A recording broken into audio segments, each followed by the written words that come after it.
तो बच्चों, जिस प्रकार आपने अभी एक्टिविटी की उसी प्रकार से सर आइजैक न्यूटन ने बहुत से ऑब्जर्वेशंस लिए और उन ऑब्जर्वेशंस के आधार पर एक नियम उन्होंने प्रतिपादित किया जिसे हमने सार्वत्रिक गुरुत्वाकर्षण का नियम का नाम दिया। और उन्होंने बताया कि ये जो गुरुत्वाकर्षण अर्थात दो पिंडों के बीच आकर्षण होता है, जैसा अभी हमने देखा कि ये दो बॉल के बीच में हमने देखा आकर्षण बल लग रहा है, तो ये आकर्षण बल केवल किसी द्रव्यमान तक सीमित ना रह के प्रत्येक ब्रह्मांड में हर पिंड दूसरे पिंड को आकर्षित करता है। और ऑब्जर्वेशन के आधार पर ये नियम दिया गया। उस नियम उन्होंने बताया कि किन्हीं दो पिंडों के बीच में, दो पिंड जो कि पॉइंट मास हैं अर्थात जिनके द्रव्यमान को किसी पॉइंट पर केंद्रित माना जा सकता है, तो इनके बीच लगने वाला बल इन दोनों के द्रव्यमान के समानुपाती होता है, गुणनफल के समानुपाती। यहाँ आप देख सकते हैं हमने दो द्रव्यमान लिए हैं A और B। A का द्रव्यमान है m1, B का द्रव्यमान है m2 और दोनों के केंद्रों के से दूरी है r। अब गुरुत्वाकर्षण नियम के अनुसार हमें ये ज्ञात है कि B जो है वो A को अपनी ओर आकर्षित करेगा और A B को अपनी ओर आकर्षित करेगा। इसे हमने दिखाया है FAB, अर्थात ये FAB जो है वो A पर B के द्वारा लगाया जाने वाला बल है जो कि इस डायरेक्शन में लग रहा है A से B की ओर, और FBA जो है वो B पर A के द्वारा लगाए जाने वाला बल है जो कि B से A की ओर कार्य कर रहा है। तो न्यूटन ने दिया ये नियम कि कोई भी दो पिंडों के बीच में लगने वाला आकर्षण बल सदैव उन दोनों द्रव्यमानों के गुणनफल के समानुपाती होता है और उनके बीच की दूरी के वर्ग के व्युत्क्रमानुपाती होता है। इन दोनों नियमों को हम मिलाएं तो हम देखते हैं F is proportional to m1 m2 by r square। यदि यहाँ से हम ये सिंबल जो है समानुपाती का चिन्ह हटा दें तो ये एक नियतांक प्रयोगशाला में जिसका मान कैवेंडिश ने भी ज्ञात किया था, इसे हम कहते हैं सार्वत्रिक गुरुत्वाकर्षण नियतांक। तो अब हमारे पास सूत्र है F equal to G m1 m2 by r square. इस तरह से ये सार्वत्रिक गुरुत्वाकर्षण का नियम है जो ब्रह्मांड में किन्हीं भी दो पिंडों के बीच में कार्य करता है। अब इसी नियम को हम वेक्टर फॉर्म में भी देख सकते हैं। अभी ये जो हमने देखा इसमें हमने कहीं भी सदिश चिन्ह नहीं लगाया है, और जैसे हम सभी जानते हैं कि F जो है, बल जो है वो एक सदिश राशि है। तो यदि इस सदिश रूप में हम इस समीकरण को, इस नियम को व्यक्त करें तो आप देख सकते हैं कि पहले हमने लिया, मान लीजिए FAB।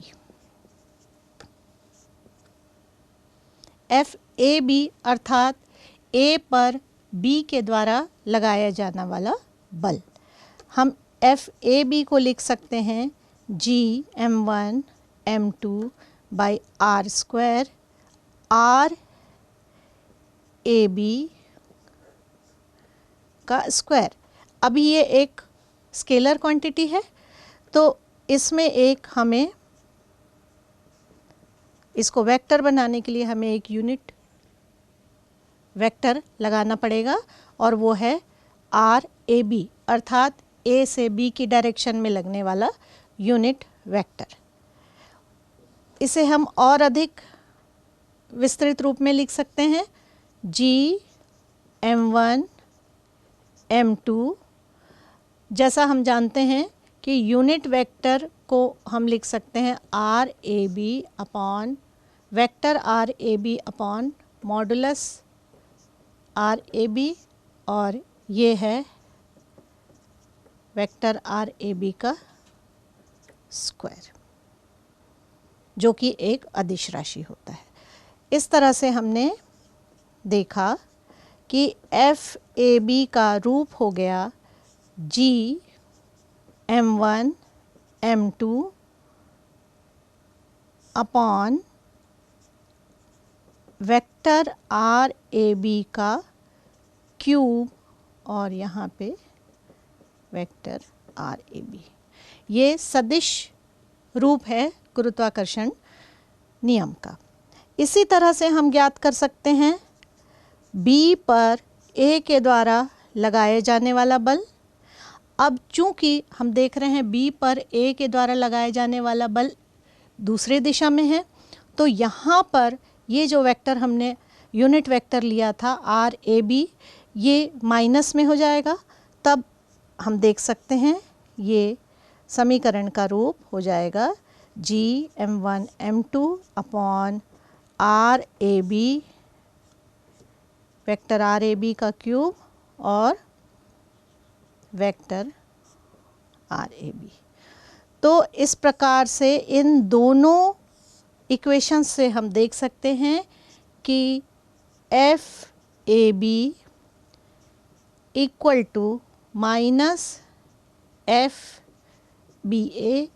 ये बहुत ही इम्पॉर्टेंट कंक्लूजन है जो कि हमने अपनी एक्टिविटी में भी देखा था कि जितना बल B A पर लगाता है उतना ही बल A B पर लगाता है।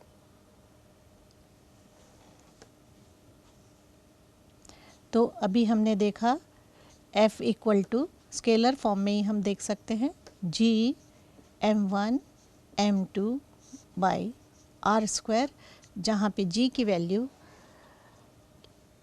कैवेंडिश, सबसे पहले हेनरी कैवेंडिश ने टॉर्शन पेंडुलम के द्वारा ज्ञात की, और ये G जो है नियतांक है, इसकी वैल्यू होती है 6.67 इंटू 10⁻⁻11 न्यूटन मीटर स्क्वायर पर किलोग्राम स्क्वायर।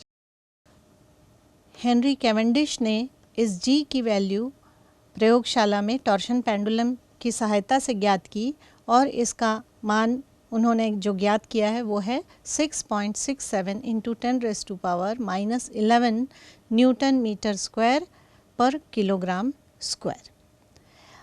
अब ये जो G है, सार्वत्रिक गुरुत्वाकर्षण नियतांक जिसको कहा जाता है, सार्वत्रिक गुरुत्वीय नियतांक या सार्वत्रिक गुरुत्वाकर्षण नियतांक।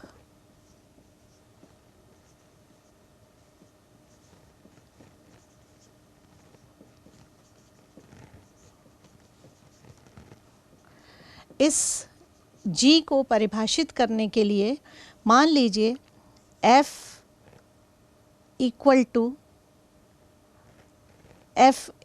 टू G कब होगा, जब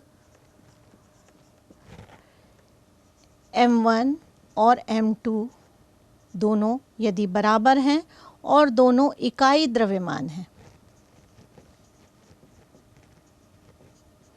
और एक दूसरे से इकाई दूरी पर रखे हैं। इकाई हमने इसलिए कहा कि जो भी सिस्टम में आप लें, मान लीजिए मीटर में ले रहे हैं तो ये 1 मीटर हो जाएगा, और ये इकाई SI सिस्टम में ले रहे हैं तो ये 1 किलोग्राम हो जाएगा। तो यदि 1 किलोग्राम के दोनों द्रव्यमान है, ये भी 1 किलोग्राम है और ये भी 1 किलोग्राम है, और इनके बीच का डिस्टेंस है 1 मीटर, उस समय F इक्वल टू G होगा।